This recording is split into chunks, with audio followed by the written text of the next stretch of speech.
and welcome to the Digital CxO podcast. I'm Amanda Razani, and with me today I have Mark Brennan. He is the leader of Hogan Lovells Global Technology Policy Practice. How are you doing today? Hi, Amanda. I'm doing great and glad to be here with you today and to connect with you and your listeners. So hi, everybody. Happy to have you on our show. Can you talk a little bit about your company and what you do exactly? Happy to, Amanda. Hogan Lovells is a global law firm, and I lead, as you mentioned, our tech policy practice. So I work with clients across the technology ecosystem on all the issues that you see in the headlines today, whether it be social media, AI, online safety, privacy, and other digital and online service issues. Wonderful. Well, that means you're the person to talk to about our topic today, and that is the responsibility of technology platforms and leaders when it comes to misinformation, which I know is a key issue of concern around the globe. So first, let's talk about what kinds of misinformation are we most concerned about and are we seeing? Yeah, it's a really important and timely question, one that we saw a lot of attention on during COVID and the 2020 election, and now the series of elections across the globe this year. And we continue to see misinformation popping up in a variety of contexts. One of the important things to keep in mind is that in some instances, and at least to a certain extent, misinformation can be in the eye of the beholder. There can be, in some scenarios, a difference of view, difference of opinion. When we think about misinformation, usually some of the underpinnings relate to disputes where some of the claims seem readily contradicted by known, accessible, factual information. And what sorts of technology are we seeing misinformation come in through? Where are we finding it?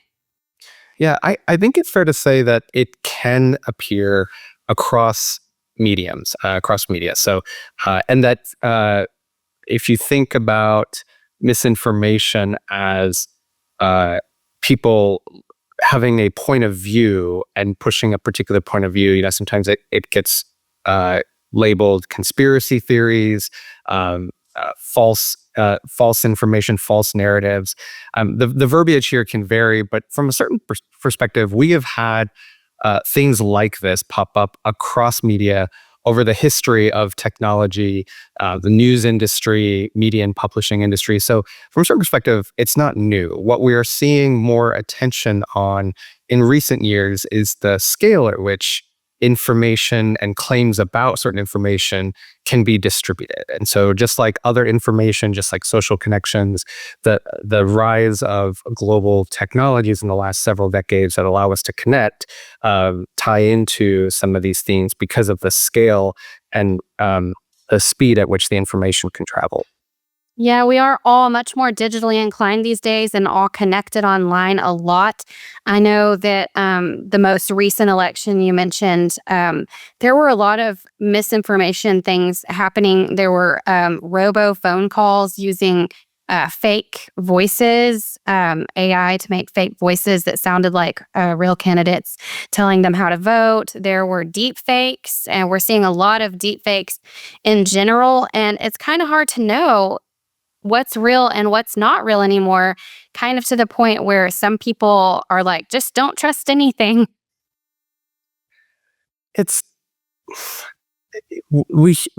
I hear that. I use social media and I pay attention in the headlines, and I see this segment of the population that feels concerned. Maybe there's a creeping apathy that the trust, mistrust, distrust, lack of trust, the whole spectrum of outcomes, and it's disappointing. I mean, I think in particular it's disappointing to people that are engaging in fact-based, science-based efforts to provide research, distribute information. But again, there are a lot of related issues when we talk about misinformation, disinformation. So, for example, in the U.S., we have the First Amendment, and so just as a general matter, people have freedom of speech. And that extends and there are some nuances here, but that extends to the ability of businesses to exercise speech as well. So when we think about online services, when we think about newspapers, magazines, this platform, for example, there is not only the ability of the speakers on the individual shows to express a view, or the individual articles, the users on the platforms, but the business behind it is able to express a view. And we can all think of a few examples of well-known media entities that express their own point of view. And that's where, at least in the US, for the basis behind the First Amendment, the idea was that we want to promote more speech, not less.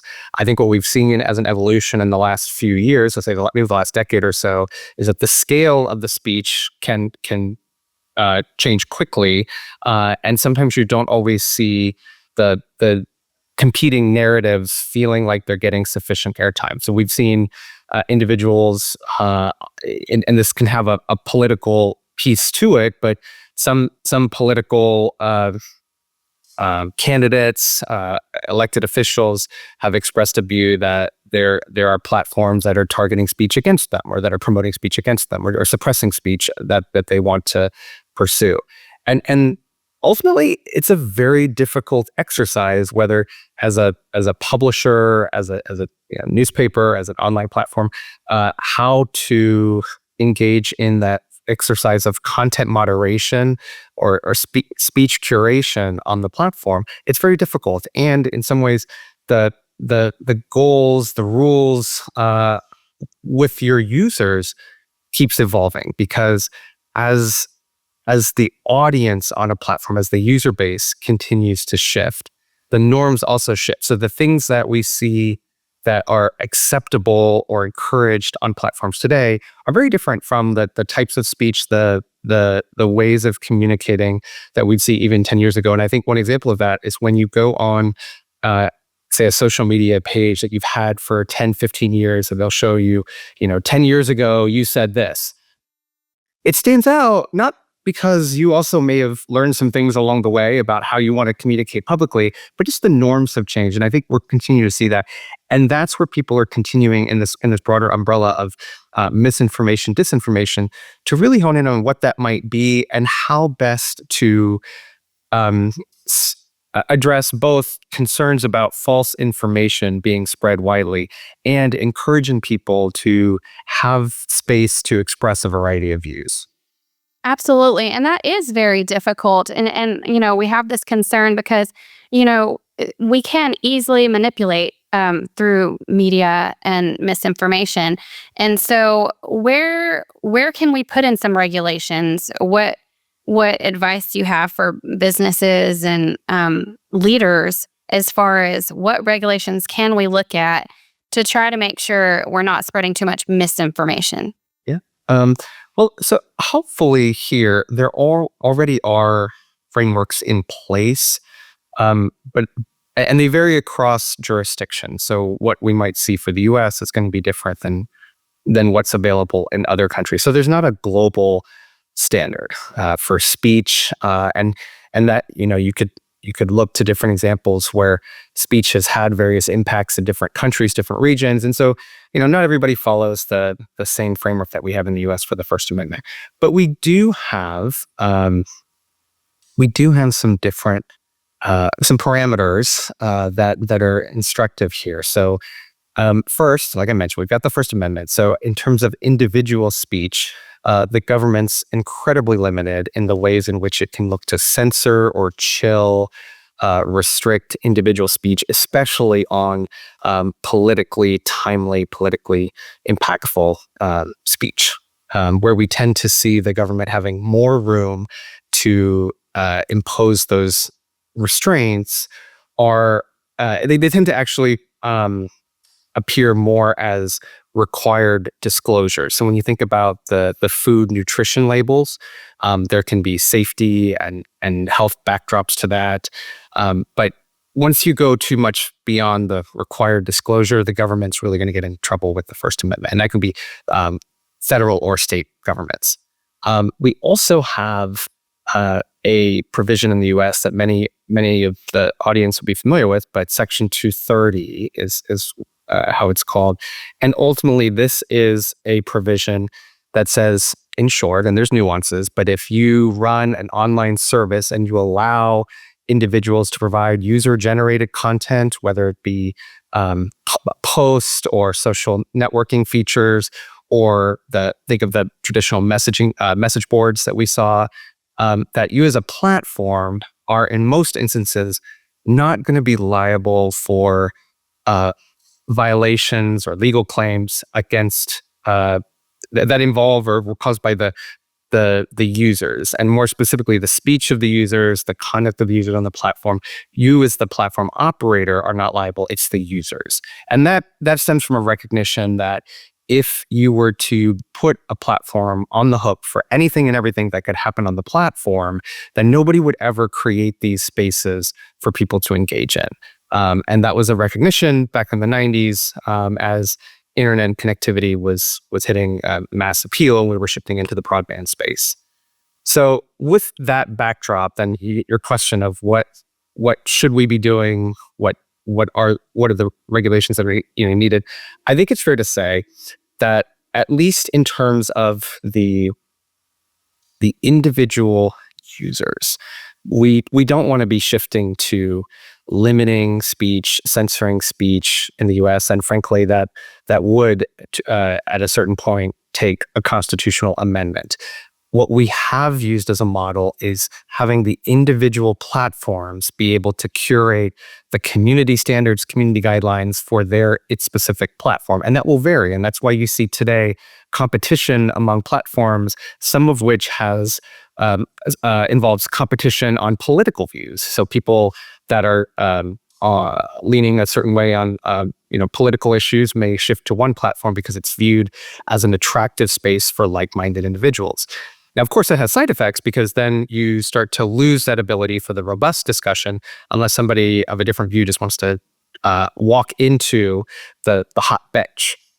Whether and to what extent other regulations need to be imposed on the platforms themselves, this, I think, is an area that has, it's getting a lot of debate.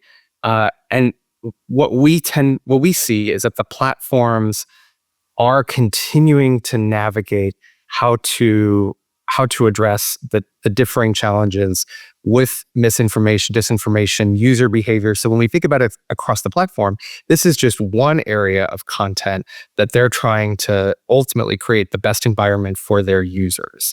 And I would say we want to find all the ways we can to support that approach, because we're seeing every year new platforms develop, spawn new community environments, new ways of engaging, and it really does underscore the ways in which the American technology industry can continue to evolve by prompting these environments that people can communicate and express their ideas.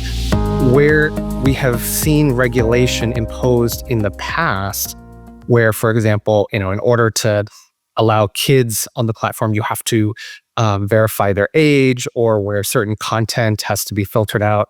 Inevitably, things like content filtering have some over and under, and they're not going to be perfect. It's just a function of language. And then when you talk about age verification, that has become a significant privacy issue, not only for the children, but also adults who end up not being able to engage in these discussions online unless they give up their ID or other personal information. So my view is that we don't need additional regulation on the platforms, but instead users, frankly, and quite literally using their voice, are able to support and engage across platforms and find the community that best suits them. Yeah, absolutely. And that is, our kids are more connected than ever. They're more digitally inclined than any other generation. And so I do have concern for what the kids are seeing on these social media platforms, and how to protect them from manipulations, because they're so easily influenced.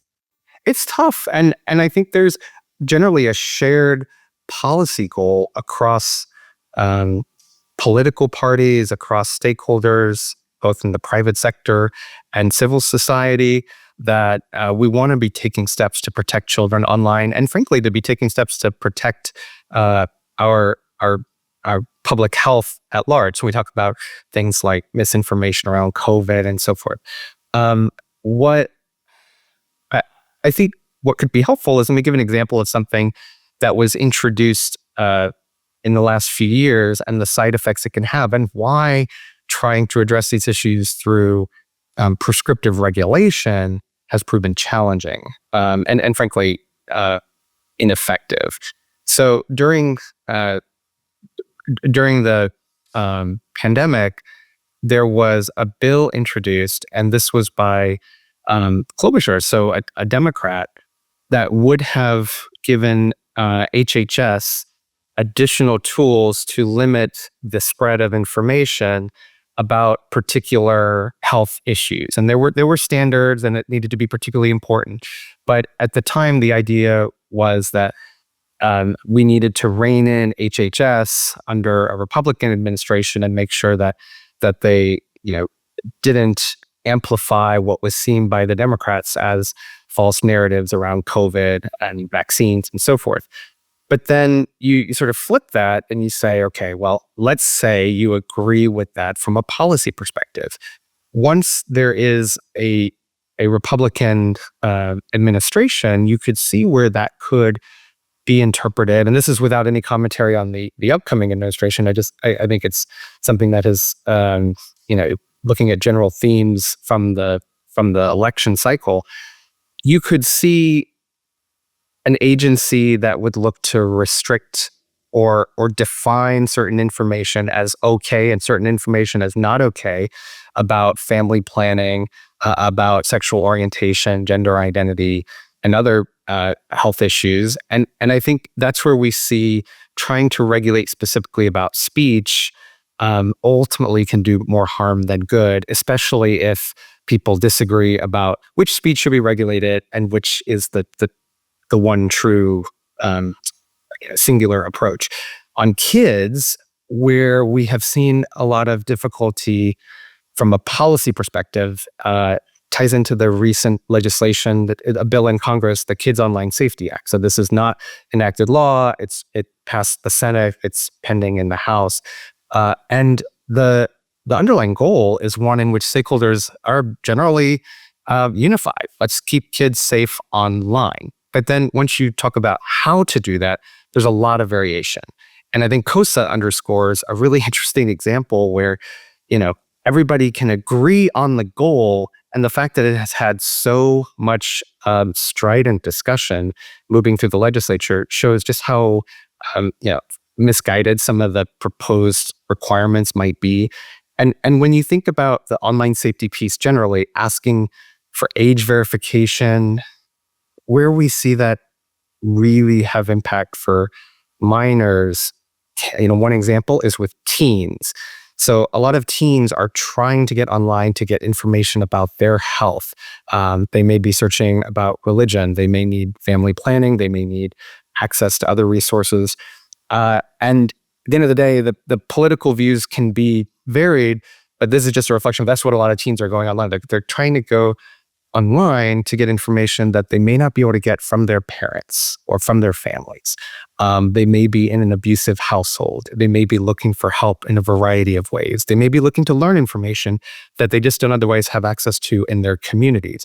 And when we require for all minors, so looping in teens, age verification or parental notice, parental consent for access to information, then you've got some pretty tough side effects for teens. Yeah, absolutely. It's a really difficult topic to figure out a really good solution to. So if there was one key thing you could leave our audience with today, what would that be? Oh, that's a great question. We discussed earlier the creeping frustration that people may have.